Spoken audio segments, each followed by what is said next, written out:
Hello everyone, this is Ira And this is MJ. and welcome to Tan Tan. I can't get no.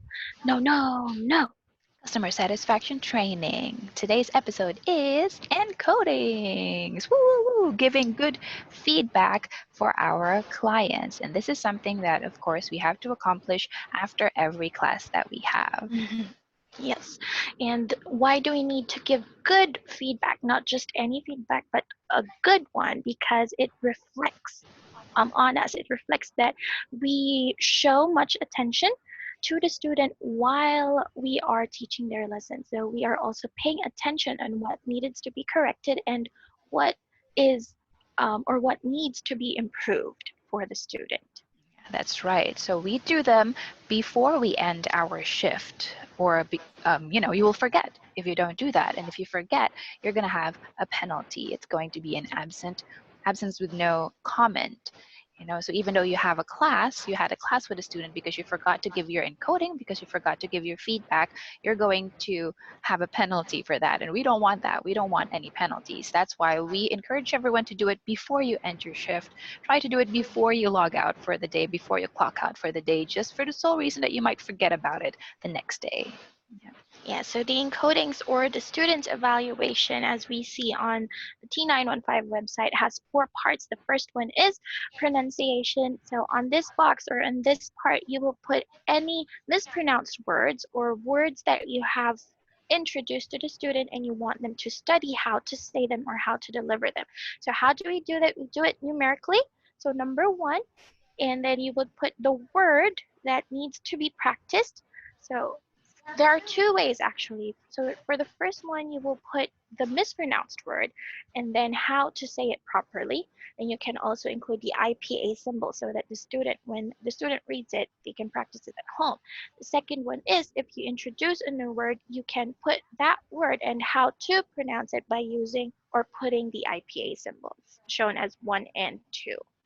Okay, and the second part would be vocabulary. So the vocabulary is, of course, any word that you have introduced or mentioned in class. It could be something that is part of the lesson itself or the book itself, or it can be something that you just want to introduce to the student. You mentioned it while you were doing the class. So it's numeric again, of course, number one.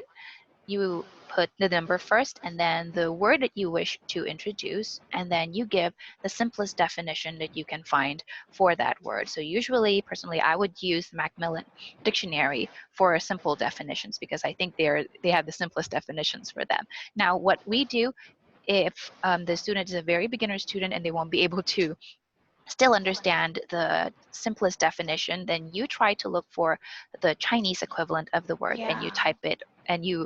type it in Google Translate and paste it over to your vocabularies. Yeah. Okay, the next part would be the grammar box. So this is where you put all grammar lapses or sentences that the student makes that have a bit of a grammar mistake on it. So since the student and you are talking all the time, so I'm pretty sure that you can write at least two or three grammar corrections for this part. It's not impossible to find grammar mistakes during the class. You can always find one. So for the X part, the one on top, you put the wrong sentence, and at the bottom with the slash on it, that's supposed to be a check mark. So that is the corrected sentence. So if the student said, I am read books, that is the wrong sentence. You have to put underneath it the corrected sentence, which is, I read books.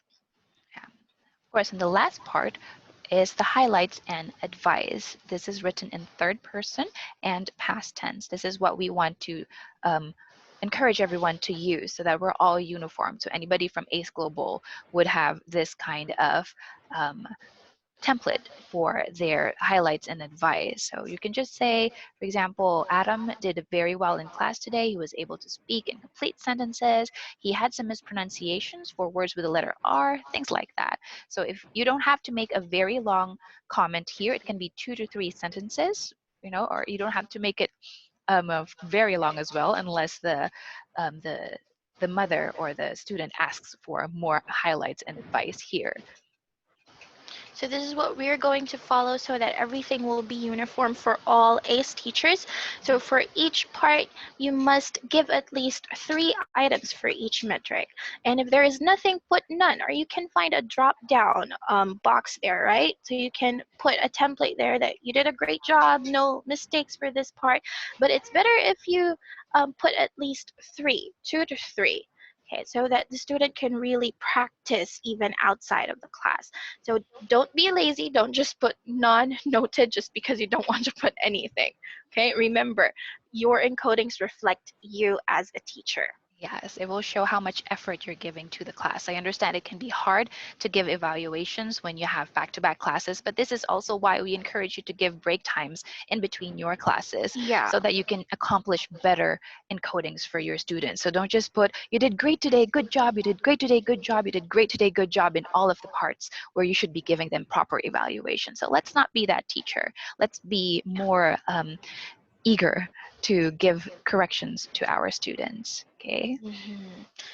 And remember, do not fight or scold your student with your highlights and advice. Okay, so please be professional with your words and your evaluation. So you can do the sandwiching technique if you have something negative to say or things that the students need to improve. Try Yeah. to praise them for the first part, then say the negative thing or maybe things that needs to be improved, and then praise them again on the last part for doing a good job. You can do that sandwiching technique with your highlights and advice. Yes, with all things, it's just about balance. You know, it doesn't mean that you don't ever mention the negative things about your student. You just have to learn how to say it properly without sounding like you're condescending or something that you're Ooh, higher, condescending. yeah, higher than your student. Okay. All right. So if you put all of those together, your highlights or your encoding should look a little bit like this: 3 items for Yes. pronunciation, um, 3 items for vocabulary. It can be more if you can introduce more to the students.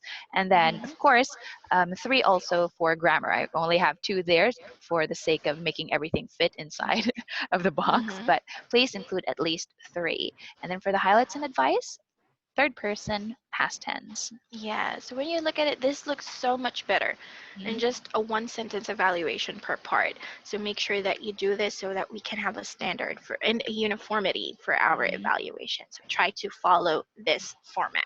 Yeah, it might be difficult at first if you're not used to doing this, but you're going to get used to it. You're going to get a hang of it eventually. You just have to practice and give the effort to do this in class all the time. Okay, so yeah, that's it. That's it for today. Yeah, I think you got a sneak peek of what we're going to talk about next time. Yeah, for the next I did that episode. on purpose. I did it on purpose. But yeah, that's it for today. Please remember to always finish your encodings before Yes. you end your shift. If you cannot do it immediately after your class, then please, before the shift, finish everything and try to assign break times in your schedule so that you can have time not only to rest but also to finish whatever evaluation you have for the student. So once again, this is MJ. This is Ira. See you all in our next episode. Bye Bye. bye.